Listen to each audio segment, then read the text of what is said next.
I have the great honor of inviting the President of IFAD to the stage.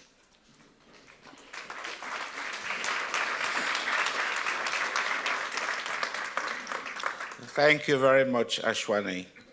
Excellencies, esteemed colleagues, ladies and gentlemen.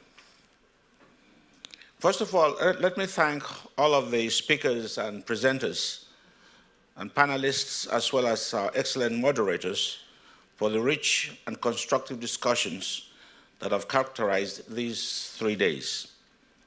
As Lindiwe says, 2.5 days.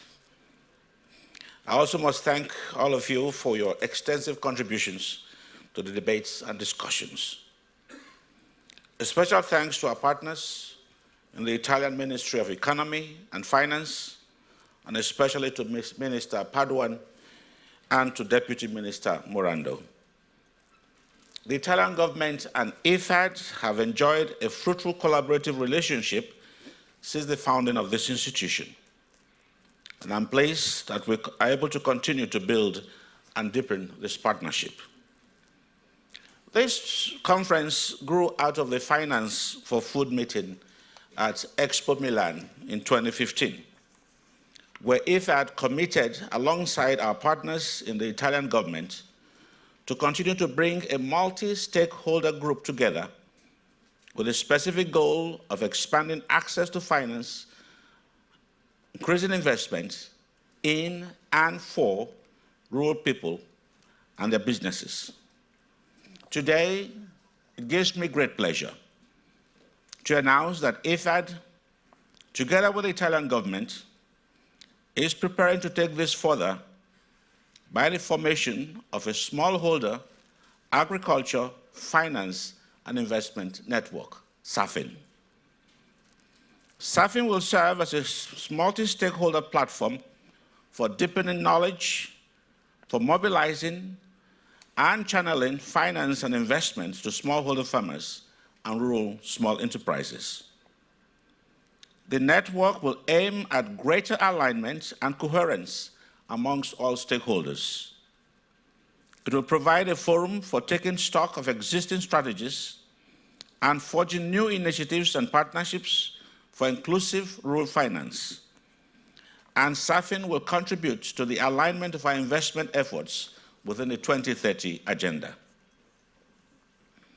But for this to happen, we will need all of you to co-create SAFIN and be part of this network. Excellencies, ladies and gentlemen, as I said at the opening of this session, or the opening session on Wednesday, the need is enormous. It is huge. Well, the gap is at least $150 billion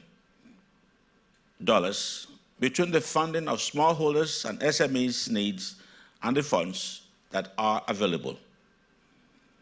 Of course, public finance and investment remains critical to meeting this challenge, both by countries themselves and through overseas development assistance, ODA. But we also know that bridging this gap requires a dramatic increase of finance from the private sector. In this regard, I'm encouraged to hear the stories and experiences from so many of you over the past three days, particularly from the last panel, or at least the reports of the moderators. At a time when ODA to agriculture is only around $9 billion, at a time when governments are under pressure to spend less and to shift their focus from long-term investment to address headline issues. We need to join forces and raise our collective voice and meet this challenge together.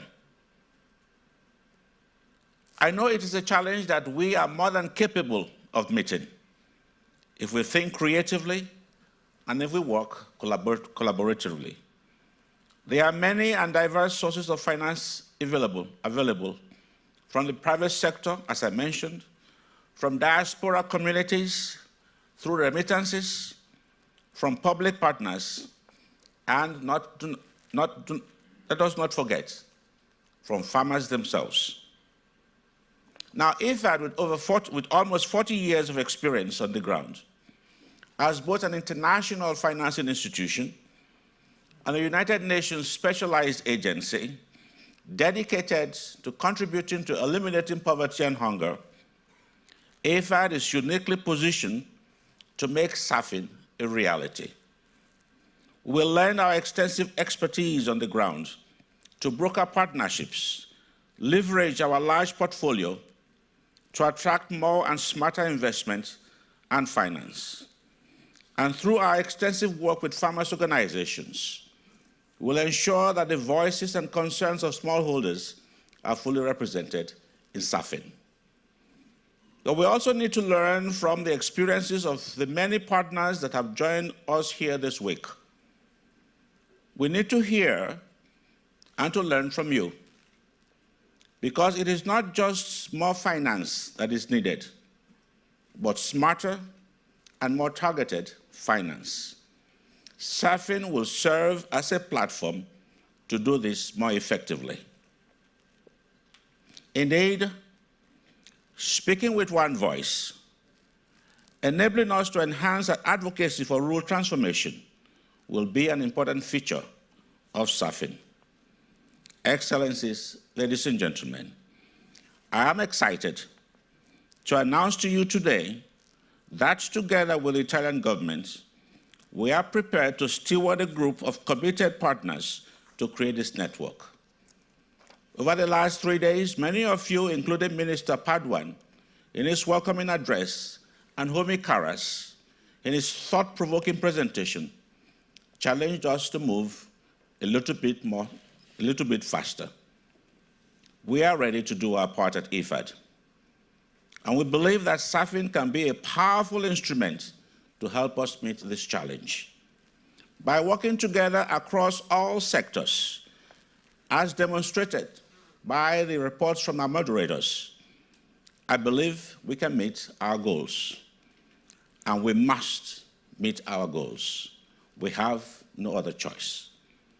The result will not only improve the lives and livelihoods of real people, it will truly be a greater global goal, contributing to a world of greater prosperity, well-being, peace, and security. Thank you all.